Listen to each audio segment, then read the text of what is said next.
این جمله عاطفی است.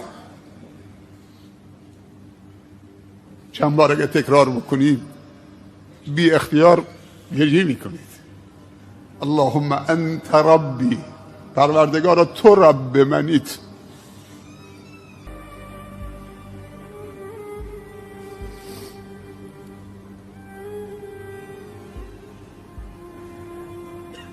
اینا کوچکان بزرگن،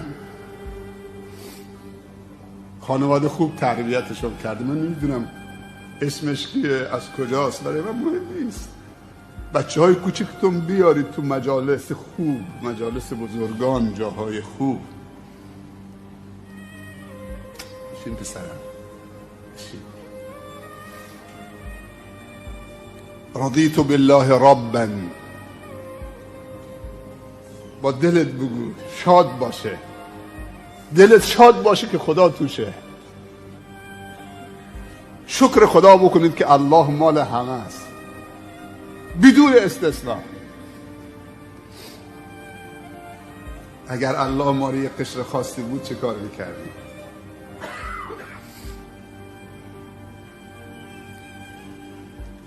دنباله سید الاستغفار، لا اله الا انت، هیچ معبودی به حق نیست به جز توی پروردگار. اعتراف دوم، چقدر خدا این اعتراف رو دوست داره. بعد میگه خلقتنی. این ترتیب این کلمات نگاه کن چقدر زیباست.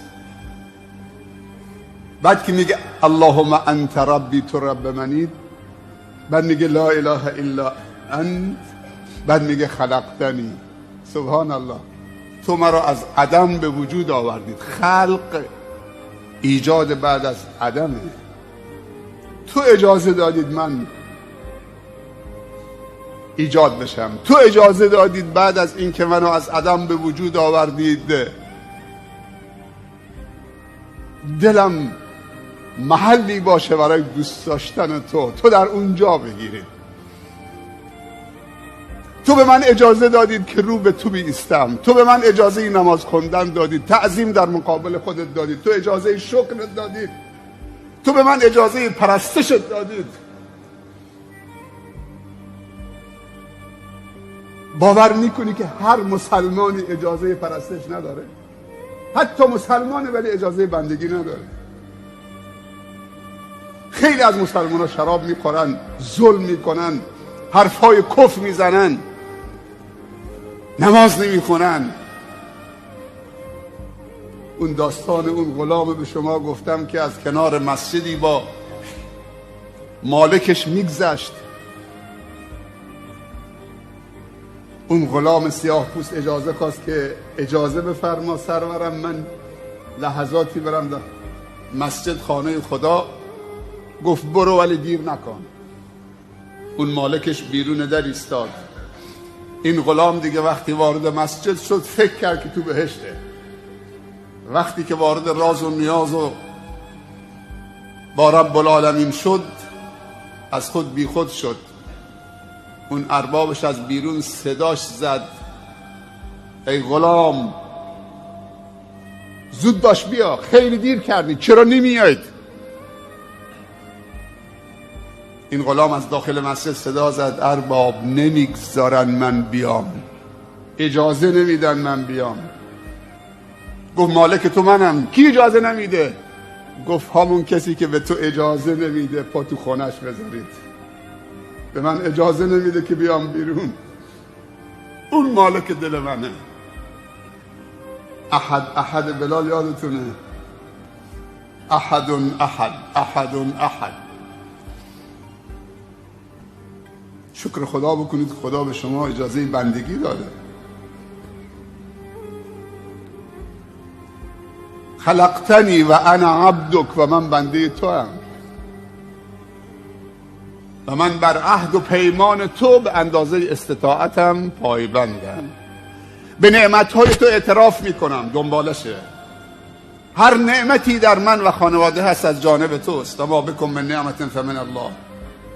و به تقصیرات و خطاهام هم اعتراف میکنم. اعتراف دوم، فاغفر لی اعوذ بک من شر ما صنعت. به تو پناه میبرم از شر اعمال زشت و پلشتی که انجام دادم. ابوء لك بنعمتك علی و ابوء بذنبی اغفر لی فانه لا یغفر الذنوب الا انت. پس بیامرز چون آمرزنده‌ای جز تو نیست. راضی شدم که تو رب من باشید و اسلام دین من باشه و پیامبر صلی الله علیه و سلم نبی و رسول من باشه. این اعترافات خیلی عالیه، آدم آرام میکنه. الا به ذکر الله تطمئن القلوب.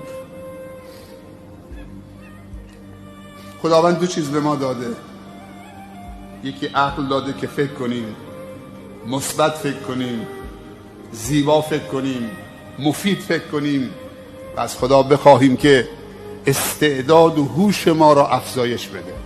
این دعا خیلی دعای خوبیه. در حق هم دعا بکنیم که خدایا استعداد و هوش ما را شکوفا بساز، افزایش بده تا چیزها اون طوری که هست ببینیم و بفهمیم. این خیلی دعای خوبه. در حق فرزندانمون دعا بکنیم، دست به سرشون بکشیم، خدای استعداد و هوش بچه های ما را شکوفا بگردان، افزایش بده تا حقایق اون طوری که هست ببینن، عظمت و بزرگی تو اون طوری که هست پی ببرن، درک صحیح از کلام رب العالمین داشته باشن، از دین داشته باشن، عبادتشون تقلیدی و کورکارانه نباشه، عبادتشون بر مبنای علم و معرفت و دانش و شناخت و آگاهی باشه. اسلام دین تقدسگرایی نیست.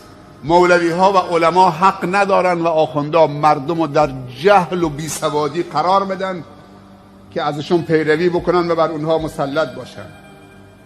ما باید دین خدا اون طوری که هست به خاطر خدا یاد مردم بدیم. حتی اگه مردم دین خدا رو یاد گرفتن احترام هم نکردن اشکالی نداره. اجازه ندید کسی دستتون ببوسه.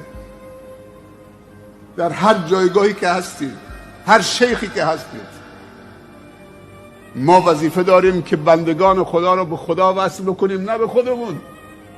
قرار نشده ما خدای دیگر بشیم. احترام و محبت جای خودش، اما تقدسگرایی در اسلام سبب استبداد دینی و مذهبی میشه، مرید و مراد درست میشه، دین تعطیل میشه، خرافات در جامعه چه؟